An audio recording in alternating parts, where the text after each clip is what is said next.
Harry, there you are. Glad I found you. Hello, Wood. Time for Quidditch practice, Harry. None of the other teams have started training yet, so we'll have a good head start. But I haven't had lunch yet. You can eat later. Follow me to the Quidditch pitch.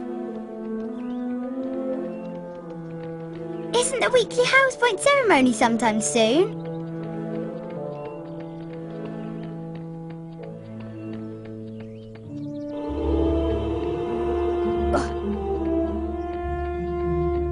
Hey Harry, want to trade? We have the best values in Hogwarts.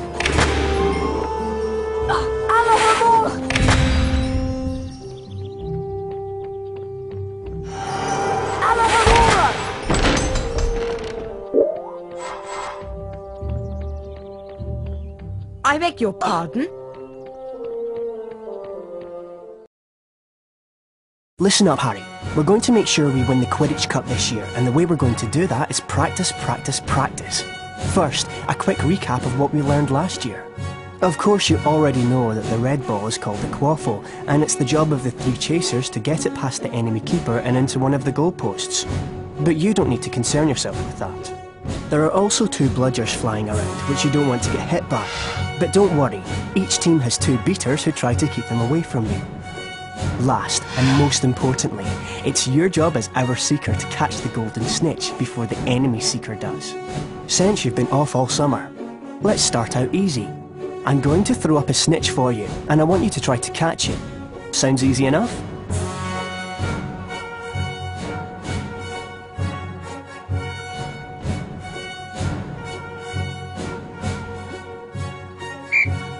Alright then.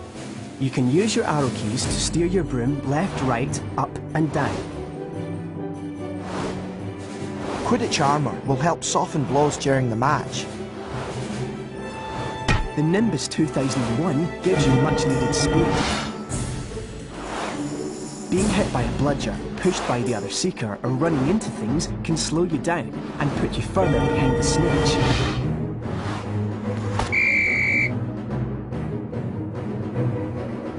Now the rest of the Gryffindor team is here, let's play a mock game of Quidditch. Avoid the bludgers and the other Seeker. I'm going to have a Gryffindor stand in as an enemy Seeker. You'll need to make sure she's out of the way before you can catch the snitch. Don't worry, they'll take it easy on you.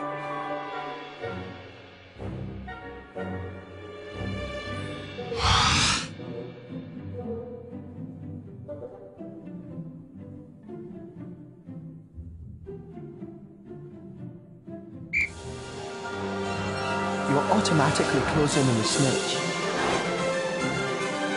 If you have enough beans, you can buy Quidditch upgrades from Fred and George. Take it to them!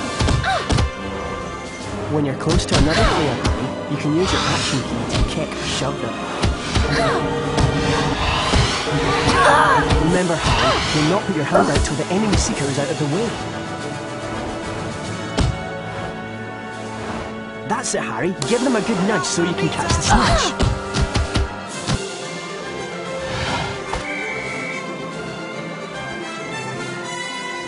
Excellent work, everyone.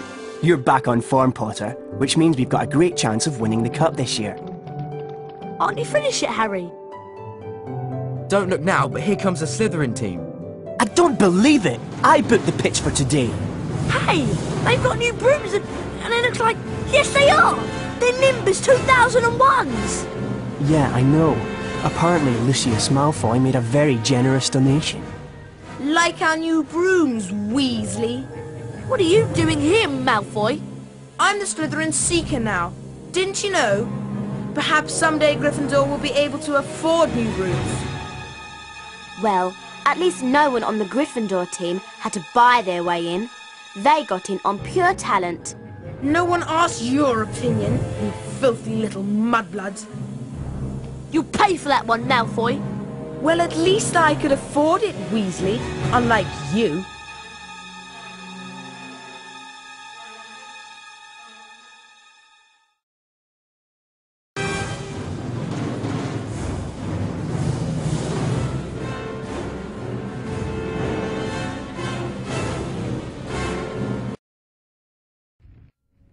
Mudblood, the nasty name some wizards use for other wizards who were born to non-magical parents.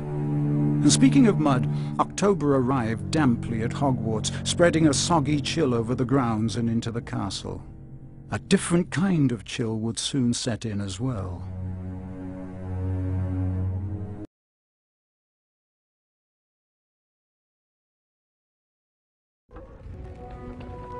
It's time for potions class with Professor Snape. We don't want to be late. You know what he's like. It's down in the dungeons. Follow me.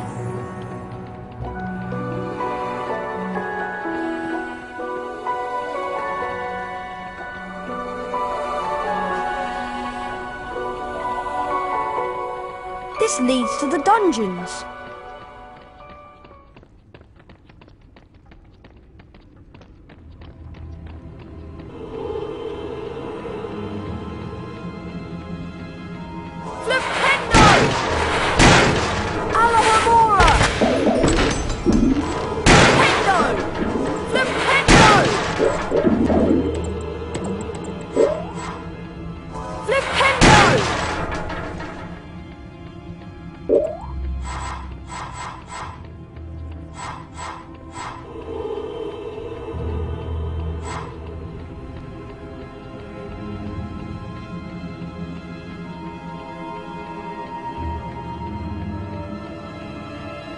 Now pay attention.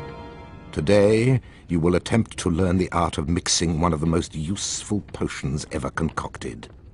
The Wiggenweld potion. Potter, you have just volunteered to show the rest of the class how this is done. Get up here immediately. A Wiggenweld potion will restore some of your lost stamina.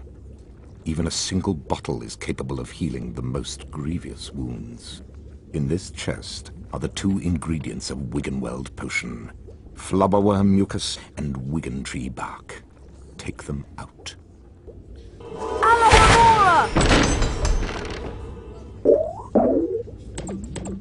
Now, walk up to the cauldron. Try not to touch the potion. I don't want it contaminated. Observe Mr. Potter adding the ingredients to the cauldron and mixing them. Careful, Potter. You don't want to lose house points. Mr. Potter now has a Wiggenweld potion. To drink the potion, press spacebar. Back to your seat, Potter. Those of you who are adventurous, or more probably clumsy, will no doubt want to make Wiggenweld potions on your own. Therefore, there are cauldrons like this one throughout Hogwarts. They are the only cauldrons in which Wiggenweld potions can be made.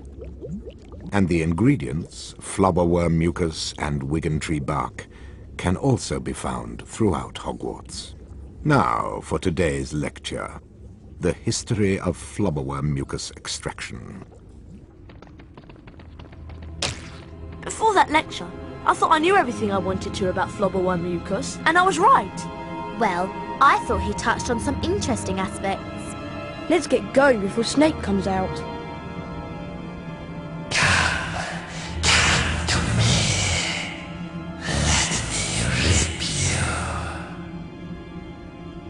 What was that? What was what? That voice. It was coming from over there. Come on.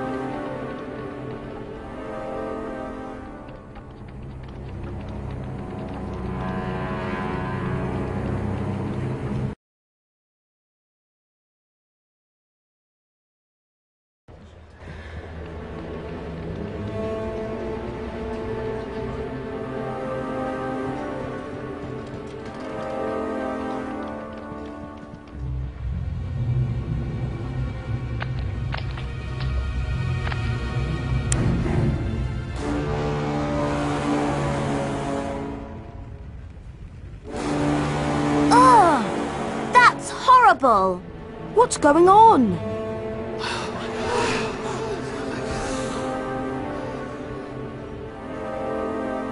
Enemies of the air, beware!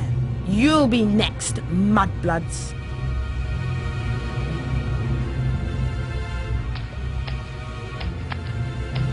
She's been petrified, but how? I cannot say. And now, I would like everybody to please return to their dormitories. There's nothing else to see here. Come on, Harry. Professor Dumbledore's right. There's nothing more to see here.